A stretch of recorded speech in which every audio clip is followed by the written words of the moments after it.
নমস্কার, আমার প্রথম ভিডিওতে আপনাদের সকলকে স্বাগত। যেহেতু এটা আমার প্রথম ভিডিও, তাই কিছু ভুল ত্রুটি হলে ক্ষমা করে দেবেন আর সেটি শুধরে দেবেন। আজ শনিবার 3 আগস্ট। আমি আর আমার বড়মশাই দুজনে মিলে আমাদের 2 চাকার ঘোড়ায় চেপে রওনা দিয়েছিলাম প্রভু জগন্নাথ দেবের ধাম পুরীর উদ্দেশ্যে। আমরা থাকি ভুবনেশ্বর। এখান থেকে পুরীর দূরত্ব প্রায় 60 থেকে 65 কিলোমিটার। যেতে সময় লাগে ওই 1.5 থেকে 2 ঘন্টার মতো। সকাল সকাল তৈরি হয়ে বেরিয়ে পড়েছি আমরা। চলতে চলতে প্রায় 10 থেকে 15 কিলোমিটার চলেও এসেছি। এখন আমরা একটি টোল গেট পার হলাম। প্রথম ভিডিও করছি তো, তাই সকালে বাড়ি থেকে বেরোনোর সময় ভিডিও করতেই ভুলে গেছি। মাঝপথে এসে মনে পড়েছে, তাই তখন থেকেই শুরু করলাম ভিডিও। ওই দেখুন, ভোলে বাবার মন্দিরে যাবার জন্য কত তীর্থযাত্রী। পুরী যাবার পথে গোটা রাস্তা জুড়ে অনেক তীর্থযাত্রী দেখেছি। আর একদিন পরেই তো শ্রাবণ মাসের 3য় সোমবার, তাই দলে দলে এনারা যাচ্ছেন মন্দিরের উদ্দেশ্যে। তবে কোন মন্দিরে ওনারা যাচ্ছেন তা আমার জানা নেই। এবার আমরা এলাম আমাদের ঘোড়াকে খাওয়াতে। ঘোড়ার পেট না ভরালে ঘোড়া চলবে কেমন করে? তারপর আমরা আবার চলতে শুরু করলাম আমাদের গন্তব্যের দিকে।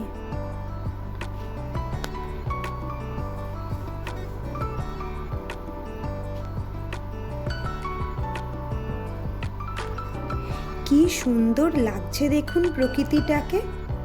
যখন আমরা বেরিয়েছিলাম বাড়ি থেকে তখন বেশ রোদ ছিল আকাশে, কিন্তু কিছুটা পথ যেতেই আকাশ মেঘলা হয়ে গেল আর প্রকৃতির রূপ দ্বিগুণ হয়ে গেল। এবার তো কিছু খেতে হবে নাকি? শুধু ঘোড়াকে খাওয়ালে তো হবে না, ঘোড়ার চালককেও তো খেতে হবে। তাই রাস্তার পাশে একটি দোকান দেখে দাঁড়িয়ে পড়েছিলাম আর নিয়েছিলাম আমাদের খুব পছন্দের খাবার ইডলি। ওই দেখুন আমার বড়মশাই কেমন পোজ দিচ্ছে। এতটা রাস্তায় এসে কিছুটা ক্লান্ত হয়ে গিয়েছিলাম ঠিকই, কিন্তু ইডলি খেয়ে আবার শক্তি পেয়ে গেছি। আর ইডলিটা খেতেও খুব ভালো ছিল, বিশেষ করে ওই সাদা চাটনিটা। কীরকম চোখ মুখ ঢেকে নিয়েছি দেখুন। আসলে আকাশ মেঘলা থাকলেও বেশ গরম ছিল, তাই গরম থেকে বাঁচতে এই উপায়। খাওয়া দাওয়া করে আমরা আবার চলতে শুরু করলাম চারপাশে সবুজ গাছপালা দেখতে দেখতে। এই দেখুন, এটা হচ্ছে পুরীর মালতীপাতপুর বাস স্ট্যান্ড। এটা একটা ইন্টারস্টেট বাস স্ট্যান্ড। কি সুন্দর বাস স্ট্যান্ডটা, আর অনেকটা বড়ও বেশ।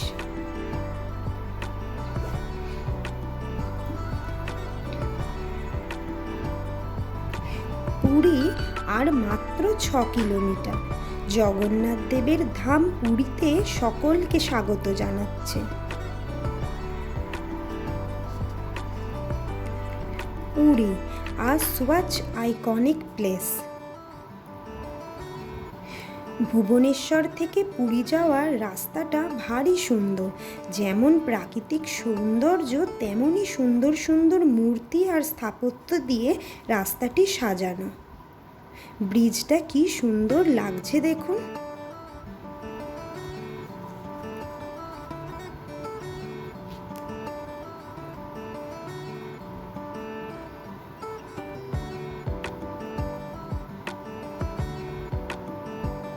চলতে চলতে আমরা চলে এলাম পুরী। দীর্ঘ 1.5 থেকে 2 ঘন্টার জার্নি শেষ করে পুরীতে ঢুকতেই কি সুন্দর জয় জগন্নাথ লেখাটি রয়েছে দেখুন, খুব ভালো লাগছে। আর পুরী আসার রাস্তাটিও খুব সুন্দর, একটুও অসুবিধা হয় না আসতে। পুরী ঢোকার আরও একটি রাস্তা আছে, কিন্তু ভিড় এড়ানোর জন্য আমরা একটু ঘুরে এই রাস্তাটা দিয়েই এলাম।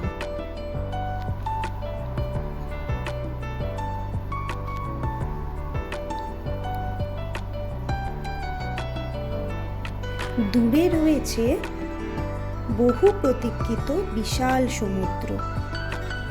প্রভু জগন্নাথ দেবের পাশাপাশি এই বিশাল উত্তাল সমুদ্র বাঙালির কাছে পুরী আসার একটি আকর্ষণ, অন্যতম আকর্ষণ।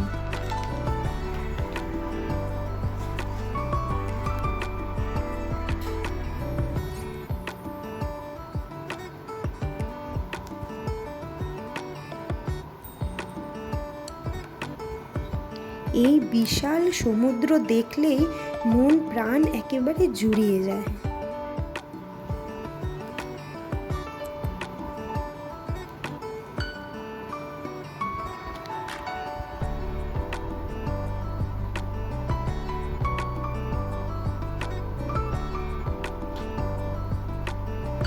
ওই দেখুন, দূরে রয়েছে পুরীর সমুদ্র তটের বিখ্যাত লাইট হাউস।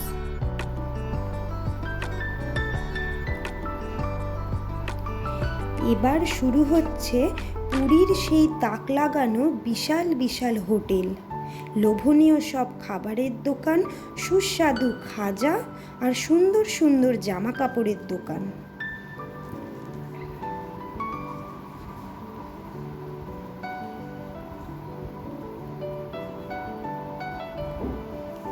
এই রাস্তায় প্রচুর হোটেল আছে, ছোট বড় মাঝারি বিভিন্ন হোটেল আছে, সুন্দর সুন্দর। এই হলো পুরীর স্বর্গদ্বার।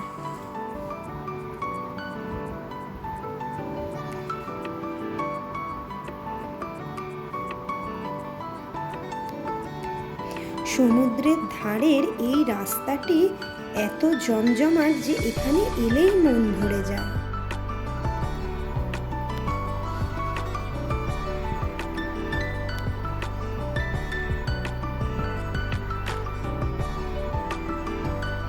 ওই দেখুন, দূরে রয়েছে স্বর্গদ্বারের সেই বিখ্যাত চৈতন্য মূর্তি।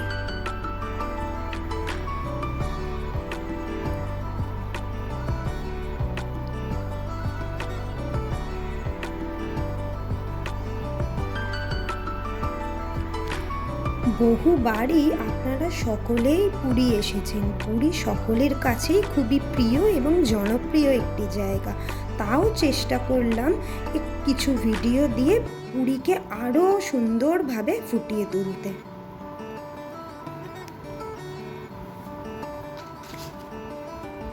দেখতে দেখতে আমরা চলে এলাম আমাদের আগামী দুদিনের ঠিকানায়। আগামী দুদিন আমরা এখানেই থাকবো।